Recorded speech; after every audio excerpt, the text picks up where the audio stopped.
نحن بفضل الله لكن نحمل هذا الفكر والفهم للدين للقرآن لا نستطيع ولا نعرف كيف نكره البشر، نكره أفعالهم. قل له هذه الأمانة يا الله، هذا القلب، أنا تعاطيت مع دينك لكي أصفي هذه الجوهرة الإلهية، القلب. ديني، هذا ديني، ومعنى دين يعني ضميري. لكن دين القرآن إلا رحمة للعالمين. دين محمد ابن عبد الله أرحم عباد الله بالله يا أخي. الإيمان عمل إخواني، مش شعارات ونياشين، انتبهوا أبدا. الإيمان عمل لتعيش به أنت. بدك قدوة؟ أنا هذا قدوتي، هذا حبيبي، هذا رسولي، هذا نبيي، هذا إمامي وهو أمامي ورأس عيني أيها الإخوة وتاج هذه الأمة. الطرح الإسلامي الحرية لها أولوية، والاعتراف بالحق فضيلة ومش فضيلة الآن والإسلام مكروث أمة ودينا. الاعتراف بالحق ضرورة اليوم عشان نفهم. كفى خطابا للمشاعر والعواطف، هيا نخاطب العقل مرة. المفروض أن المسلم يكون بركة على البشرية، مش بس على أمته ومش على أهله، على الإنسانية. لا أدري كيف نفهم ديننا أيها الإخوة، لا ندري. الموازين معتلة، الموازين مختلة. الأمة المحمدية لا يلعن بعضها بعضا، بل يترحم بعضها على بعض. كيف أعرف أنني مؤمن بالله ومن ثم مؤمن بنفسي؟ أين دين الصفح الجميل والهجر الجميل والتسريح الجميل والصبر الجميل ودين الإحسان على كل شيء مكتوب؟ أين هذا؟ كن مستقلا، ما تكون عدناني مين؟ أنا نبي ومسلم. لا يكون بركة على الناس جميعا أيضا في إسلامه في إيه؟ في خلط وفي خبط وعدم فهم سليم.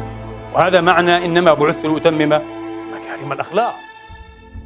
لكم جزء من دراmáنا أننا كائنات عضوية نامية ونتعلم بل نتلقن، حتى إذا شببنا عن الطوق بدأنا نرشد وجدنا أنفسنا مأسورين رازحين تحت ضغوط ماذا؟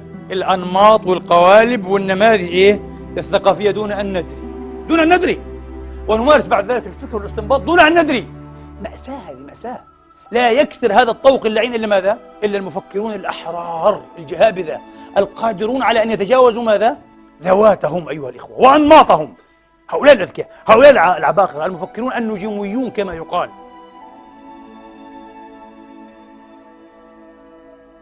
أنا حاولت أن أقرأ في مسيرتي لأعتى العقول الملحدة في التاريخ الإنساني، وصدقا كان بيني وبين نفسي عهد ضمني أنني كل ما أقتنع به فسوف أصدر عنه حتى لو كان الإلحاد. طبعا لأن الله هكذا أفهم أنا، ما دمت مؤمنا أيها الإخوة فأنا في إطار إيماني هذا أفهم أن الله سبحانه وتعالى يوم القيامة لن يحاسبني، لن يجازيني، لن يسائلني على ما فهمه غيري، على ما قرره غيري، على ما خبره غيري. قطع مستحيل، كل نفس بما كسبت رهينة.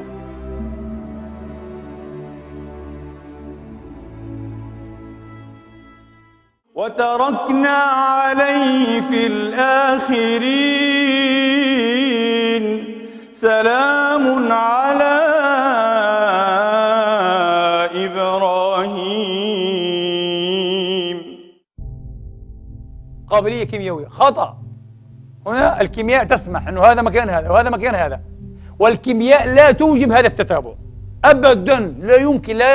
ليس لدينا أي تبرير أو تسويغ كيميائي لهذا التتابع، لا من قريب ولا من بعيد. وأتحدى هنا، لا نتحدى الملح، نتحدى حتى علماء الكيمياء، علماء الوراثة، نتحدى كل علماء الدنيا.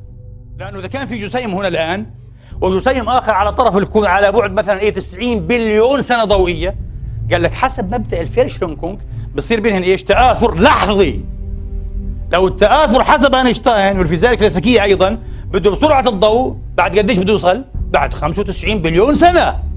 لا، شرودنجر أنا مساوي قال لك لا، هذا من آباء الكم الكبار، صاحب الموجة، موجة الاحتمال.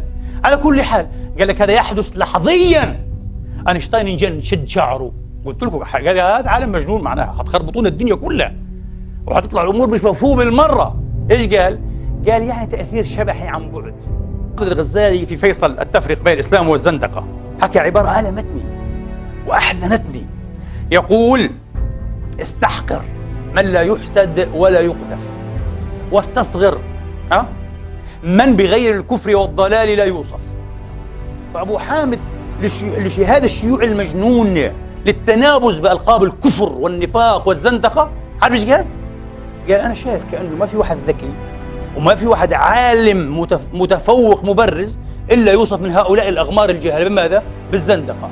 معناه الزندقة أصبحت عنوانا للنبوغ والشرف والنبل، ولذلك قال استصغر من ليس بالكفر والضلال يعرف. إذا ما في عالم وقال عنه ضال كافر زنديق، إذا هذا عالم حقير مالوش قيمة. إذا قالوا حقير زنديق كافر، أبو حمد قال هذا معناها عالم له وزنه، هذا عالم له ثقله. والله نعيش نفس الحقبة أقسم بالله ونفس العقلية، كما قلت لكم إما إبليس إما قديس. طبعا الأبالسة أكثر، الأبالسة والزنادقة أكثر، كما قلت احذروا معاشر الأحرار كلكم زنادقة. كل من يتجرأ أن يستخدم عقله قد يوصم بماذا؟ بالكفر والمروق والزندقة أيها الإخوة. طيب الله تبارك وتعالى صادقا أنني لا أكره مسلما، لا وهابيا ولا أشعريا ولا زيديا ولا إباضي أبدا أبدا، ويشعر قلبي بمحبة جميع الموحدين. والله الذي لا إله إلا هو لقد كنت أستغفر لهم الله وهم يسبونني ويلعنونني في التلفزيون، أقول اللهم اهدهم، اللهم اغفر لإخواني. وزوجتي تبكي تقول لي إخوانك؟ قلت لها نعم يا فلانة والله إنهم إخواني. أليسوا مسلمين؟ قالت يسبونك يدعون عليك بالعمى.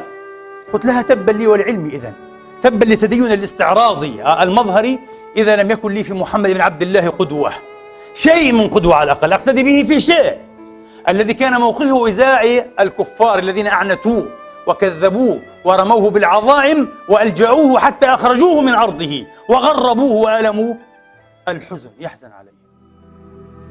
يعني ما ظللت أريده ولا أزال وإن شاء الله ألقى الله وأنا أريده هي مزيد من العمار في علاقتي مع الله تبارك وتعالى. هذا أكثر ما يهمني على فكرة، وهذا الذي يعطيني الثقة ربما المطلقة في مواقفي، في آرائي، في نفسي وفي شخصيتي، لأنني رجل يبحث عن الله تبارك وتعالى ويبحث عن تحسين وتعمير علاقته بالله. يعني رضا الله هو غايتي الأولى والأخيرة. أنا أكون معك واضحا وصريحا، ولذلك أنا أقول ما في دائما ما في داخلي وما في صميمي، ودائما أدفع الثمن والأكلاف الغالية. غيري لا يفعلون. أنا أعرف كثير من العلماء والمشايخ يعني ينطون على قناعات كثيرة ولكنهم لا يبوحون بعشر معايشيرها خشية القيل والقال وخشية أن يفقد جمهوره. عدنان إبراهيم آتاه الله تبارك وتعالى أعتقد نعمة إن شاء الله، وإن شاء الله تدوم وتزداد. لا يطلب جمهورا، لا يطلب ظهورا، لا أعتني بهذا على الإطلاق. الأخوة المقربون مني يعرفون أكثر شيء أكرهه هو الظهور الإعلامي. يمكن أنا عندي مزيد من العلم. تعرفون لماذا؟ لست حريصا على سمعتي. أنا لا أقول خبزا حقيقيا من علم، مش أنا. لا يهمني أن يقولوا يا عدنان عالم علامة أو زنديق، ما يهمنيش. أنا يهمني ما عند الله تبارك وتعالى، ويهمني أن أتكلم. لو أساء إلي وأساء فهمي 10 وأحسن عني الفهم 1، هذا ممتاز على ذلك. هذا الواحد أنا أقول لكم لأنه في خط التاريخ. خط التاريخ تتلمحه حيكون مع الحقيقة، يخدم الحقائق.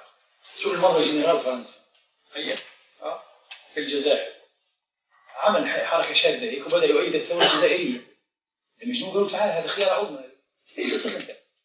قال انا والله درست التاريخ، جنرال بس درست التاريخ امامه هو مثقف كبير، درست التاريخ والتاريخ يعلم انه مع المنتصرين. طيب قال هو المنتصر، انا معه لانه هو منتصر، ما بديش انا بدي افوز، انا احب الفوز، انا هم المنتصرون الجزائر. قال كيف منتصرون؟ قال لانهم مع الحق، حينتصر منتصر. وانا اقول لكم حتى في قضايا الثقافه والعلم والفكر في زبد سيذهب جفاء في حق ينفع الناس. اذا انت حدثت وارخصت خط التاريخ هو الخط دائما في طريق الحق، خليك معاه ولا تبالي بمن يشرب. نرجع لمصطلح التشبيه، ما يهمنا وبنراهنش على اي سمعتنا ولا على اي حيثياتنا بيننا، احنا اللي نجح اما ان شاء الله الذي ينفع الناس. المستقبل للنابهين، المستقبل للأحرار، المستقبل ليس للحمقى ولا للعبيد.